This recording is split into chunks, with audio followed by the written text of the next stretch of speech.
Hai, hello, Assalamualaikum. Hari ini kita akan belajar tentang tajuk bagi subjek fizik tingkatan 4, tajuk bagi bab 6 iaitu cahaya. Tapi hari ini kita akan fokus kepada amali pembiasan cahaya bagi menentukan indeks biasan. Okey, hipotesis bagi amali pembiasan cahaya ini ialah semakin bertambah sudut tuju, jadi ia semakin bertambah sudut biasan. Okey, tujuan eksperimen ini adalah untuk menentukan indeks biasan bagi blok kaca. Jadi dalam eksperimen ini kita akan menggunakan blok kaca. Selain blok kaca, kita boleh menggunakan perspek yang berbentuk segi empat juga. Okey, inference ialah sudut biasan bergantung pada sudut tuju. Faham? Okey, bagi pembalik ubah di atas sana, pembalik ubah yang dimanipulasikan ialah sudut tuju ataupun simbol I kecil. Manakala pembalik ubah yang bergerak balas ialah sudut biasan ataupun R kecil. Okey, yang dimalarkan pula ialah indeks biasan bagi blok kaca tersebut. Itu adalah yang dimalarkan. Okey, bagi bahan-bahan yang kita perlukan untuk eksperimen ini ialah kita perlukan blok kaca ataupun kita gunakan perspek. Kita perlukan kotak sinar cahaya yang ada plat celah tunggal. Kita tidak gunakan plat yang ada 3 celah. Kita cuma perlu gunakan yang ada plat tunggal saja ataupun satu plat saja untuk memudahkan kotak sinar itu menghasilkan satu garisan cahaya sahaja.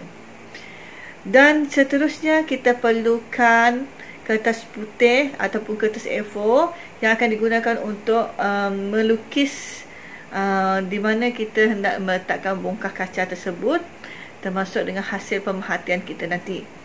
Kemudian kita perlukan pembaris untuk melukis garisan yang dihasilkan, dan melukis apa saja garisan normal, garisan bagi sudut tuju dan garisan bagi sudut biasan. Dan juga kita perlu melukis blok kaca tersebut. Selain itu, bahan yang kita perlukan yang lain adalah seperti pembaris dan pensel. Itu adalah barang yang penting. Untuk menghidupkan kita punya kotak sinar, kita perlukan power supply ataupun bekalan kuasa elektrik arus ulang. Ini ialah prosedur untuk amali tersebut. Okay, kita perlu menyediakan susunan radas seperti yang ditunjukkan dalam rajah 6.8 di atas sekeping kertas putih yang terdapat di dalam buku teks.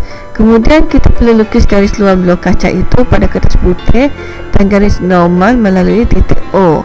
Kemudian kita lukiskan 5 garis pada sudut tuju yang berbeza bagi sudut 20 sehingga 60 darjah dengan menggunakan jangka sudut. Dan kita akan tunjukkan sinar cahaya dari kotak sinar dan kita akan memperoleh garis dan kita lukiskan sinar yang muncul bagi P dan Q. Kemudian kita perlu lukiskan alihkan blok kaca dan lukis sinar biasan bagi OP. Kemudian eksperimen ini akan diulangi.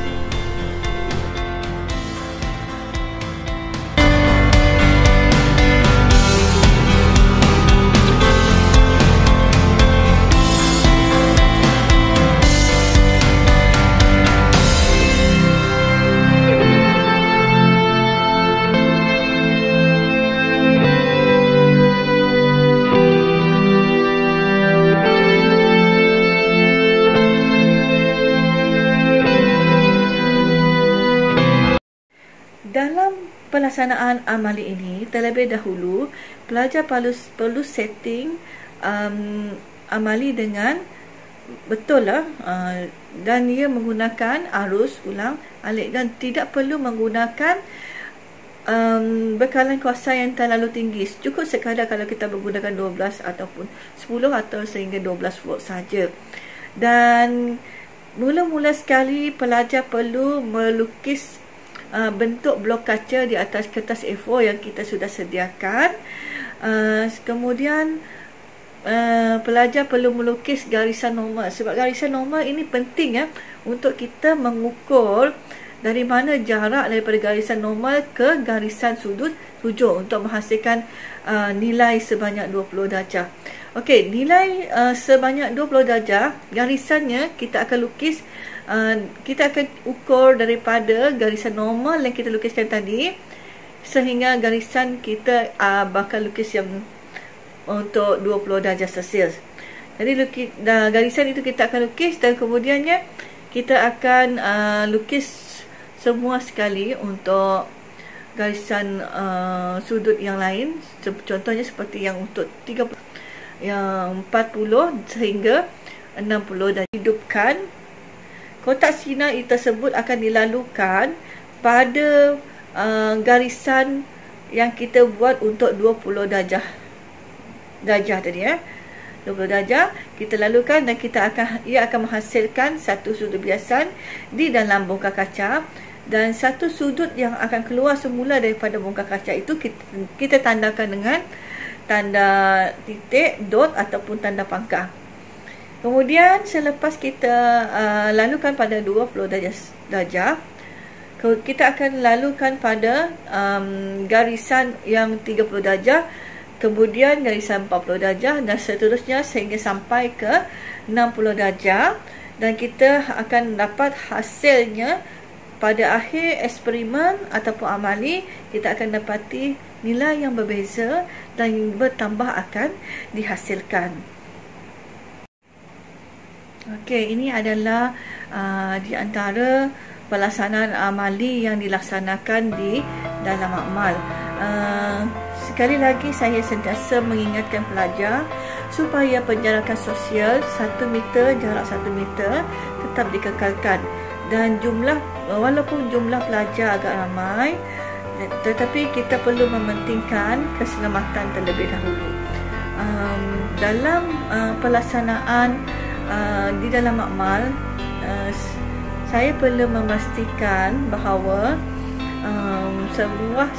sekiranya amali dilakukan dalam berkumpulan, setiap pelajar perlu menghasilkan pemerhatian sendiri juga berdasarkan hasil yang sama di dalam kumpulan, dan pelajar perlu melukis sendiri di atas kertas masing-masing untuk kita hantar, untuk pelajar hantar sebagai laporan makmal ataupun laporan amali yang mereka buat tersebut.